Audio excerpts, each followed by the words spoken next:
இந்த கைகேயி ராமனை தன்னுடைய சொந்த பிள்ளையாக உயிர் பதித்து வளர்த்தவள். அவளாலே மனம் மாறிவிட்டது, அவளுடைய மனம் மாறிவிட்டது. அவனை காட்டுக்கு அனுப்ப வேண்டும் என்று முடிவு செய்து விட்டாள். ஆனாலும் கூட அந்த பழைய அன்பு பதிவுகள் நெஞ்சத்துக்குள்ளே கிடந்ததால் ராமன் காடாக வேண்டும் என்று அவளாலே சொல்ல முடியவில்லை. பரதன் நாடாள வேண்டும் என்பதை தெளிவாக சொல்கிறாள். என் சேய் உலகாள்வது, அடுத்தது ராமன் காடாள்வது என்றுதான் அவள் கேட்க வேண்டும். அவளாலே ராமன் என்ற சொல்லை சொல்லி காட்டுக்கு போக வேண்டும் என்று சொல்ல தெரியவில்லை, சொல்ல முடியவில்லை. அதனாலே சீதை கேள்வன் போய் வனமாள்வது. இவளுக்கு சீதையில் கொஞ்சம் கோபம் இருக்கிறது. ஏன், இவளுடைய அழகு, பெருமை, மரியாதை எல்லாம் சீதை வந்த பிறகு ஒரு கொஞ்சம் மாத்திரை குறைஞ்சுதான் இருந்திருக்கும். ஏன், அவள் அத்தை, அவள் மகாலட்சுமி நேராகவே வருகிறாள். அதுவரை அரண்மனையில் இருந்த மரியாதை கைகைக்கு கொஞ்சம் குறைஞ்சிருக்க வாய்ப்புண்டு.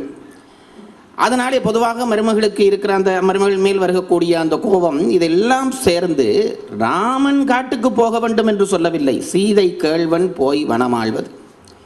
என் குருநாதர் பேராசிரியர் ராதாகிருஷ்ணன் சொல்வார், சீதை கேள்வன் போய் வனமாள்வது என்பதிலே சில பேர் குரூரமாக ஒரு செய்தி சொல்வார்கள், பொருள் சொல்வார்கள். சீதை கேள்வன் போய் வனம் மாள்வது, வனத்திலே செத்து தொலைய வேணும் என்பது போல சொல்வார்கள். அப்படி சொல்லக்கூடியவள் அல்ல கைகை. சீதை கேள்வன் போய் வனமாள்வது, அந்த மாள்வது என்பதற்கு பொருள் சொல்வதானால் அது எப்படி என்றால், அது கைகேயை விரும்பியோ விரும்பாமலோ அவள் வாயிலே வந்து விழுகிறது. ராமன் காடு போனால் வனம் மாண்டு போம் என்று பொருள் சொல்ல வேண்டுமே தவிர ராமன் மாண்டு போவான் என்று பொருள் சொல்லப்படாது. வனம் மாண்டு போம் என்றால் என்ன என்று கேட்டால், காடு என்பதே மக்கள் நடமாட்டம் இல்லாத இடம்.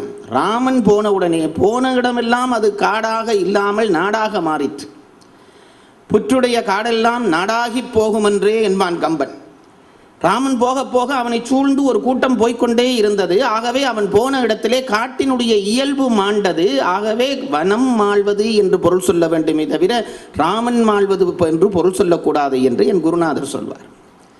இந்த செய்தியெல்லாம் நேற்றைய தினம் பார்த்த செய்திகள். சில நயங்களை மட்டும் இன்று சேர்த்து சொன்னேன். தசரதன் அந்த செய்தி கேட்டதும் மயங்கி விழுகிறான். முச்சற்றார் போல் கிடந்தான் என்றான் கம்பன். தமிழில் பிள்ளை, மூச்சற்றார் போல் கிடந்தான் என்று போட வேணும், முச்சற்றார் போல் கிடந்தான் என்றான் கம்பன். என்ன அர்த்தம்?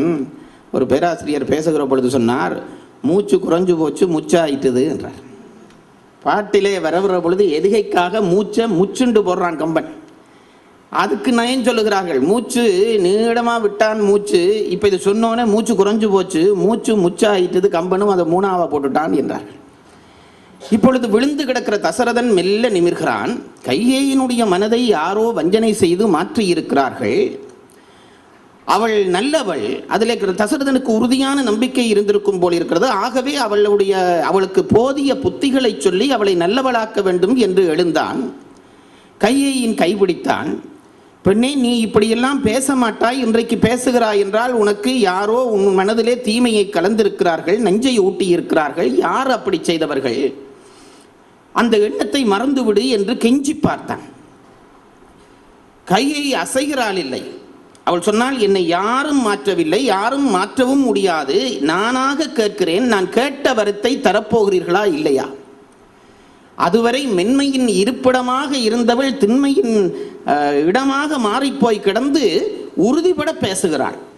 தசரதன் நடுங்கினான். இவளை எப்படி மாற்றுவது என்று தெரியவில்லை. ராமன் காடு போவது என்ற செய்தியே தசரதனாலே ஜீரணிக்க முடியாத செய்தியாக இருந்தது.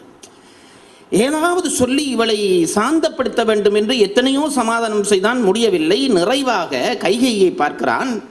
கைகையை, இங்கே வா, உட்காரு, உனக்கு நான் ஒரு செய்தி சொல்கிறேன். உனக்கு என்ன வேண்டும்? கண்ணே வேண்டும் எனினும் ஈயக்கடவேன். இந்த பெண்களை எப்படி மயக்கலாம் என்று தெரிந்திருப்பான் போல இருக்க தசரதன். அவன் இத்தனை பெண்களோடு பழகியவன் அல்லவா? கைகை, இப்போ உனக்கு என்ன வேண்டும்? உனக்கு ஏதாவது நான் தர வேண்டும், அவ்வளவும் தானே. உனக்கு இந்த கண் வேண்டுமா? கண்கள் வேண்டுமா?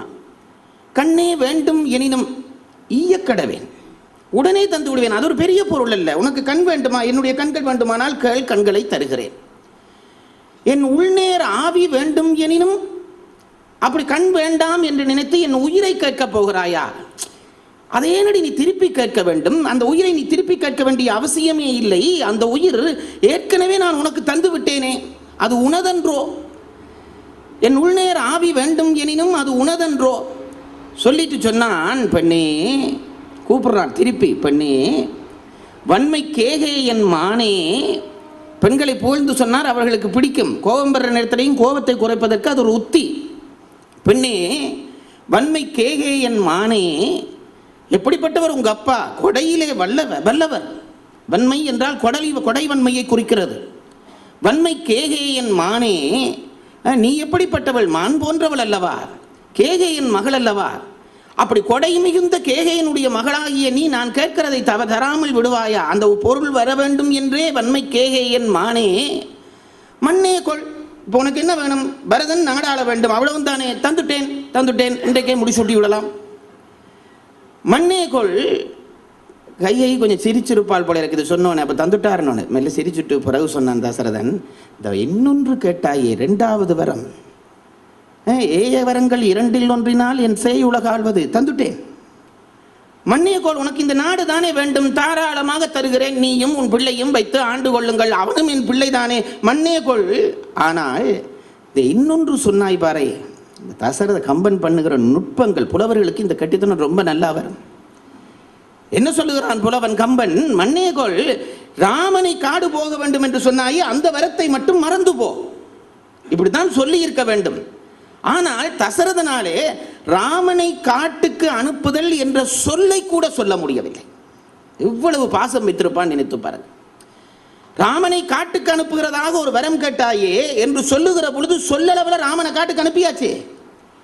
அப்படி கெட்ட சொல்ல கூட தசரதனாலே முடியவில்லை. அதனால என்ன சொன்னான் கம்பன் சொல்கிறான், மண்ணே கொள் மற்றையதொன்றும் மறவென்றான். என்னென்று கூட சொல்லலை. இன்னொன்று சொன்னியே, மற்றையதொன்றும் இன்னொன்று சொன்னியே, அதை மறந்துடு என்றான். அந்த இன்னொன்று சொன்னியன்றதுக்கு என்ன அர்த்தம்? ராமனை காட்டுக்கு போக சொல்லி சொன்னாயே என்று அர்த்தம். ராமனை காட்டுக்கு போக சொல்லி சொன்னாயே என்று அந்த சொல்லே தன்னை சுடும் என்று நினைக்கிறான் தசரதன்.